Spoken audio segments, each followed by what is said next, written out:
Talk about yourself. Talk about yourself.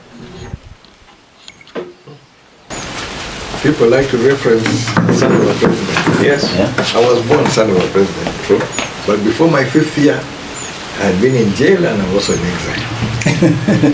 Jail, deported and exile before 5 years. Sure. Yes.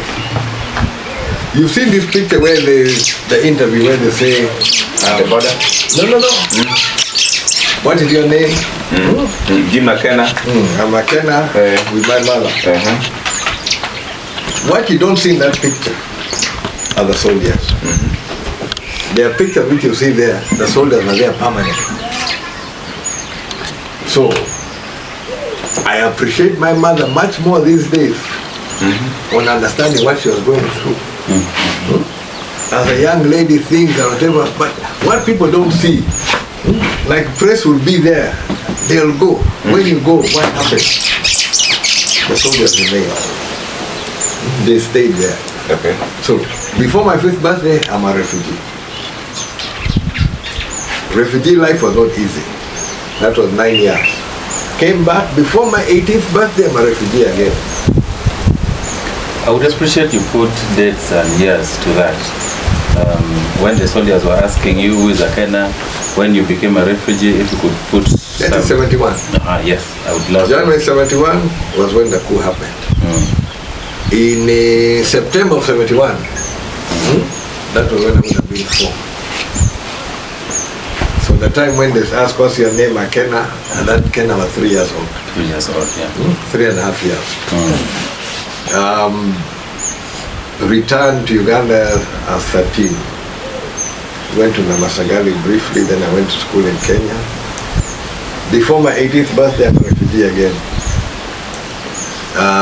From school, I started working, and I worked in the field of veterinary and public health, which I worked until the mid-90s, resigned to do politics full-time. I've been in politics full-time since the mid-90s to date. When you talk about mid-90s, you were still in exile. Yes. What kind of politics were you doing? I became my father's assistant running the party president's office in Osaka. I quit my job to be able to do that. And at least at that time, I was earning some good money. At least I thought it was good money. Sure. $700 a month. Okay. In your early 20s, and the $700 then with Indian National Congress, who have been long-standing friends of UPC before coming back together. And this was preparation for the election, to organize as much support as possible towards the election. So the issue of the health, what eventually took his life was what they call these hospital-related infections, where what he got from hospital, yeah. Okay. Okay. is what ended up It's like, yes. okay. He got an infection which was they failed to control. Okay. They failed to control because initially when I was an outpatient. He was an outpatient. Then he went in for a procedure, and that's when the infection was got, and we failed to manage it. So in 2005, we saw Honorable Jim Akena coming back on it. Okay, this is a lighter moment, but of course people talk about it. You came back like a Rastafarian with this long hair. What was it? And that was a promise you had made. From in our culture, when you have that long hair, you're called a Rastafarian. Was Akena a Rastafarian? Or is Akena still a Rastafarian up to First, let me take the first. Rastafarian is what? Rastafarian, I need to define that one. Okay, Please do. yeah. Please do. Ras is the word for prince. Prince. Prince. Prince. In Ethiopia. Okay. Tafari was the name of Haile Selassie.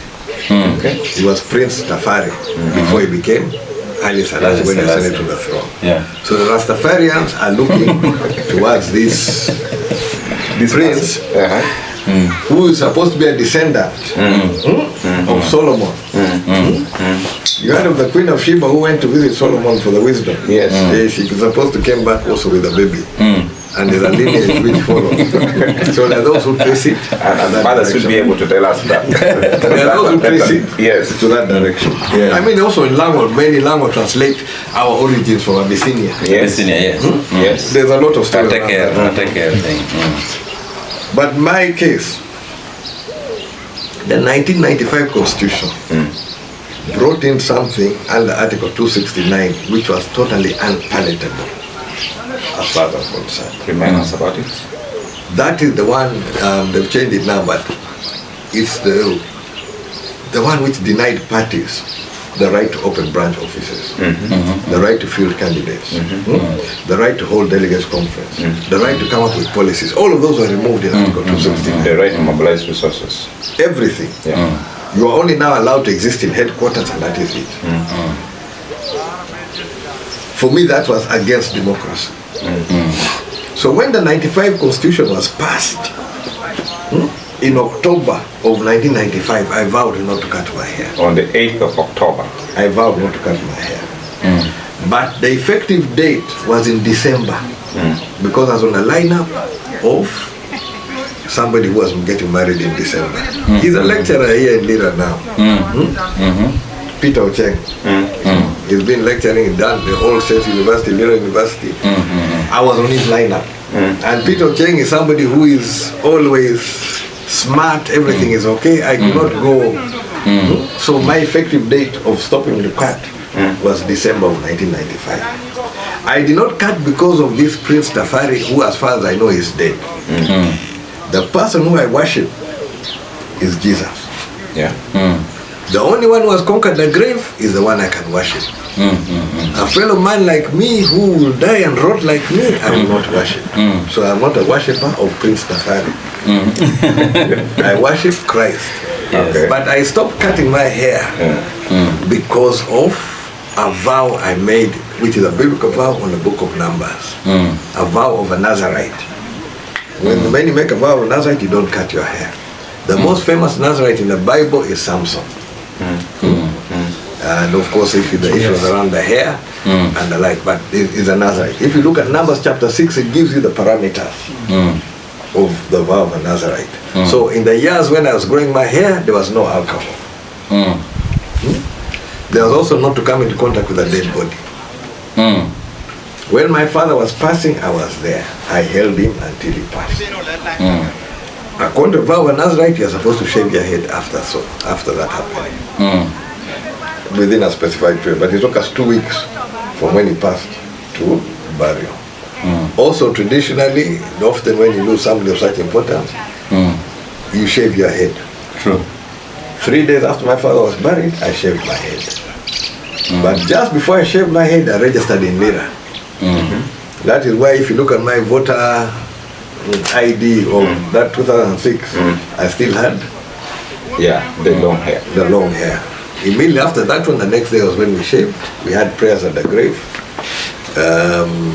Odu Kami was here as the bishop. The yet Yosam Odu came. We also had a former bishop, the late yes. There are many people who came for the prayer. But that was the day I shaved my hair and the like. So I want to read that for you. Tafari. Mr. Elem, yes. I want to read that for you. Numbers chapter 6, I think this is verse 5. As long as you are under the Nazarite vow, you must not cut your hair or shave. You are bound by the vow for the full time that you are dedicated to the Lord, and you shall let your hair grow. That is the point. That is it. What about alcohol? Were you drinking? No. But people say you used to drink. For the 10 years I grew my hair, I was not drinking. That is shocking. Why? Why? Because I was committed to what I was doing. let's be real here. I was committed to what I was doing. Yeah, that's a tough one. Hey, okay.